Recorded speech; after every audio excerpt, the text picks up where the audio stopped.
Bonjour à tous, c'est Tilouk Football, on se retrouve aujourd'hui pour une nouvelle vidéo. Alors aujourd'hui je vais tester un format que j'avais abandonné il y a 1 an et demi mais qui m'est toujours resté dans la tête et que j'ai décidé de faire revenir aujourd'hui. 5 pistes pour un club choisi au hasard. On commence avec le PSG qui est mon club de sang.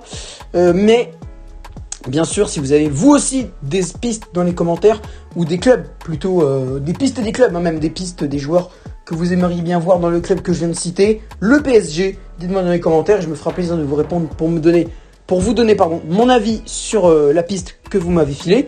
Moi j'ai pris le PSG, mais si vous avez des clubs à me proposer dans les commentaires comme Chelsea, comme le Real, n'hésitez pas, je me ferai plaisir de trouver quelle piste serait selon moi bien au Real Madrid ou à Chelsea.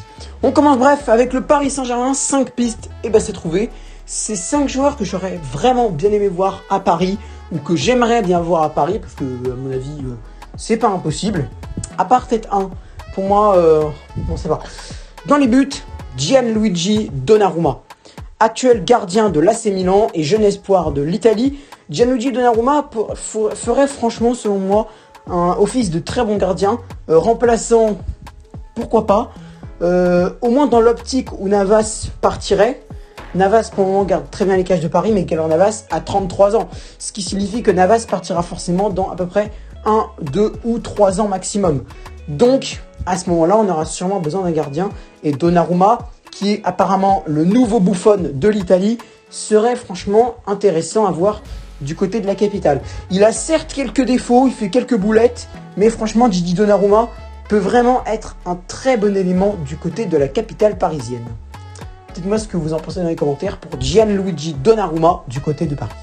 On poursuit avec 2 défenseurs. Tout d'abord, Raphaël Guerreiro, ancien défenseur du FC Lorient et actuel défenseur droit du Borussia Dortmund. Raphaël Guerreiro, un joueur portugais, fait pour moi office de l'un des meilleurs défenseurs du BVB. C'est un joueur que j'adorais vraiment à Lorient et que j'ai toujours voulu voir à Paris de par son profil. Guerreiro, ça fait longtemps en plus qu'il est du côté de Dortmund, donc il y a vraiment moyen qu'il rejoigne Paris. Surtout que Guerreiro a déjà été proposé à Leonardo et à Antero Henrique quand il était encore là. Pour moi, Guerreiro, c'est vraiment un profil qui pourrait être à Paris, qui pourrait s'épanouir à Paris, et Paris en aurait bien besoin de ce Raph Guerreiro. On poursuit avec un joueur qui est en Ligue 1, donc qui serait pour moi assez facile à recruter pour le PSG, parce qu'il n'y a pas de meilleur club de Ligue 1 à part Paris. Désolé, mais en termes de joueurs, en termes de stats, en termes de tout ce que tu veux, Paris est meilleur. Désolé. Je ne dis pas que Lyon, que Lille, que Marseille, que Monaco, tout ça, c'est des équipes de nuls. Mais sur le plan financier, sur le plan de l'effectif, sur le plan de beaucoup de choses, le PSG est meilleur. Le PSG a remporté beaucoup plus de titres que Lyon, que Lille, que Marseille, que Monaco. Voilà, pour moi, Paris est meilleur. Donc Youssef Attal serait vraiment bien à Paris, car oui, c'est Youssef Attal qui est vraiment pour moi l'un des meilleurs défenseurs de Ligue 1, à part les joueurs parisiens. Moi j'aime bien aussi le petit Jason Denayer du côté de Lyon. J'aime bien aussi Hassan Kamara, aussi un joueur niçois. Et j'aime bien Axel Disassi et surtout Youssef Attal. Et je vais reprendre la citation de Aziz Souris dans sa chanson.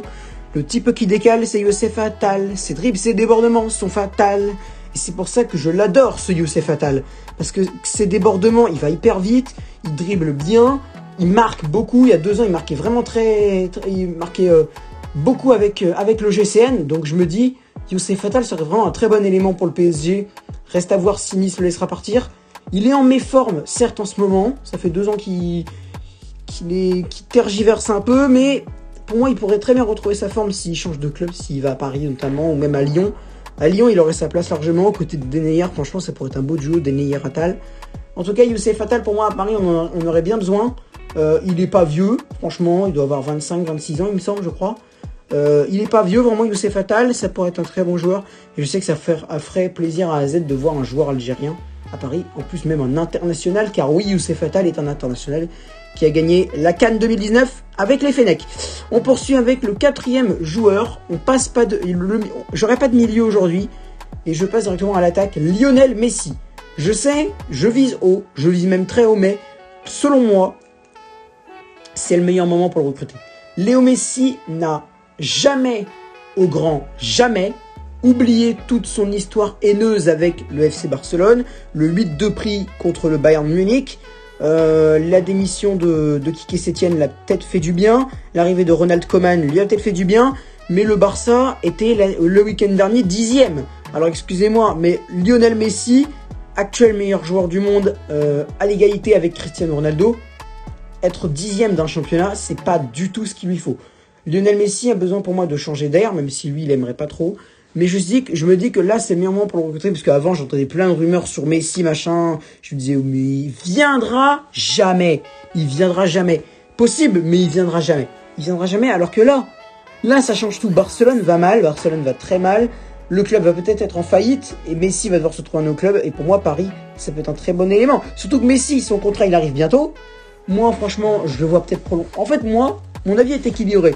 Je le vois prolonger à Barcelone, comme je le vois ne pas prolonger à Barcelone. Donc Messi, pour moi, c'est très flou son avenir. Et Léo Messi pourrait très bien arriver au PSG. C'est l'arrivée la plus compliquée qui serait, selon moi, à acter. Mais ça peut être quelque chose d'envisageable, surtout maintenant. Surtout en ce moment. Le FC Barcelone va très mal. Si Lionel Messi rejoint Paris au mercato hivernal, ce qui est pour moi... vraiment, je le vois plutôt arriver au mercato estival que hivernal. Vraiment. Hivernal, c'est possible. C'est pas un terme de méforme du Barça, de machin. Moi, selon mon avis, je ne vois pas Lionel Messi, le grand Lionel Messi, arriver au Paris Saint-Germain en hiver. J'ai un pressentiment, je me dis non, il va arriver en été, comme Neymar, comme Mbappé, comme Ronaldo est parti à la Juve. Je le vois partir en été, ce qui veut dire que Messi affronterait Paris. Et c'est justement à ce moment-là, Messi va affronter Paris. Et c'est justement à ce moment-là qu'il pourrait y avoir des négociations beaucoup plus approfondies entre Messi et Leonardo, entre Messi même et Neymar. Justement, Neymar pourrait très bien inciter Messi à rejoindre Paris. Je sais que Ronald Koeman ne veut pas de Neymar au Barça, donc Messi ne va pas proposer à Neymar de venir. Mais Neymar, en revanche, lui, il adorerait jouer avec Léo Messi, donc il va forcément lui en parler. Et moi, je me dis, Léo Messi, l'idée de rejoindre le PSG pourrait très bien lui traverser l'esprit. C'est largement possible. Largement. On poursuit avec le 5e et dernier. Et c'est même pas un joueur. C'est un entraîneur. Parce que pour moi, Thomas Tuchel doit partir. Il a fait son temps. Il a pas fait de la merde. Entendons-nous bien, il a pas fait de la merde du tout. Il a assuré en premier temps. Mais là, il piétine vraiment. Ses choix tactiques bizarres, j'en ai marre, vraiment. Et je suis pas le seul à le dire. Oui, d'accord, il a gagné 2-0 contre Lorient hier, mais Maurizio Pochettino, le joueur auquel je pense, peut très bien le faire aussi. Car oui, je pense à Maurizio Pochettino. Je sais que j'ai pas été très critiqué pour ça, parce que je l'ai pas dit à beaucoup de monde, mais c'est beaucoup de monde, mais ces gens-là m'ont dit non. Mais pourquoi? Le mec connaît très bien Paris, c'est l'un des défenseurs les plus célèbres du PSG. Pochettino n'a pas de club, et à Tottenham, bon, avant de partir, il n'a pas fait non plus de la merde. Désolé, mais sous l'ère Pochettino, Tottenham a été en finale de Ligue des Champions. Alors excusez-moi, mais Maurizio Pochettino, pour moi, déjà, il a 3 trucs pour lui. Il n'a pas fait de la merde à Tottenham. Il s'est fait virer parce que ça arrive, hein, comme Tuchel va se faire virer à Paris. Il a fait des trucs de ouf et pourtant il va se faire virer après. C'est normal. Il est dans une mauvaise période et il va se faire virer, selon moi. Donc c'est pareil pour Pochettino. Il était dans une mauvaise période, mais avant, il avait fait des trucs de ouf. Là, donc déjà, voilà. Deuxième indice, il est sans club, donc très facile à recruter. Et troisième, il connaît le PSG, il connaît le club, il connaît Leonardo, je pense. Je sais pas, mais je pense qu'ils ont joué ensemble, Leonardo et Pochettino. J'étais pas né à cette époque-là, je pense. Mais ils ont joué ensemble. Et moi, pour moi, Pochettino peut être vraiment un très bon renfort pour le PSG. Donc je vous résume mes pistes. Gianluigi Donnarumma, AC Milan. Rafael Guerreiro, Borussia Dortmund. Youssef Attal, OGC Nice. Lionel Messi, FC Barcelone. Et Maurizio Pochettino, libre. Dites-moi ce que vous en pensez dans les commentaires. Et si vous aussi, vous avez des pistes, je vous donne rendez-vous lundi prochain pour un nouveau 5 pistes pour renforcer le Mercato 2. Et n'hésitez pas d'ailleurs à me dire dans les commentaires quel club vous voudriez que je fasse. Je vais peut-être faire l'Olympique de Marseille si j'ai personne dans les commentaires qui me dit ça. Ou si vous avez un autre club, genre le Barça, la Juve, le Real, Chelsea. N'hésitez pas à me dire, je ferai dans l'ordre de ce que je reçois. Je ferai même le FC Pantoufle si vous me demandez. Non, parce que je connais pas le FC Pantoufle, mais bref, quoi. Je ferai même des clubs de Ligue 2 si vous le voulez. Après, il faut que je me renseigne quand même sur eux. Mais s'il vous plaît, ne me donnez pas des trucs genre Lokomotiv Bratislava, Lokomotiv Moscou, machin. Non, s'il vous plaît, me donnez pas ça. Quoique le Lokomotiv Moscou, en vrai, je pourrais. Mais non, s'il vous plaît, essayez de me donner quand même des clubs assez connus. des clubs dont vous êtes fan, à part le PSG, parce que je sais que j'ai beaucoup de supporters parisiens sur ma chaîne. Donnez-moi des clubs dont vous êtes fan, je sais pas, Liverpool, moi, Marseille, la Juve, bref, je vais pas m'étaler sur le sujet. Mais sur ce, c'était Ilook Football, n'hésitez pas donc à me donner vos avis dans les commentaires sur les pistes et aussi sur les clubs que vous voudriez que je fasse lundi prochain. N'hésitez pas à lâcher un petit like sur la vidéo si elle vous plaît. N'hésitez pas aussi à partager la vidéo sur Facebook, Twitter, Instagram, Snapchat, vous connaissez les bails. N'hésitez pas à vous abonner et à activer la cloche pour ne manquer aucune des prochaines vidéos et des prochains Footarium et Footarium Live qui seront retransmis sur la chaîne. Salut!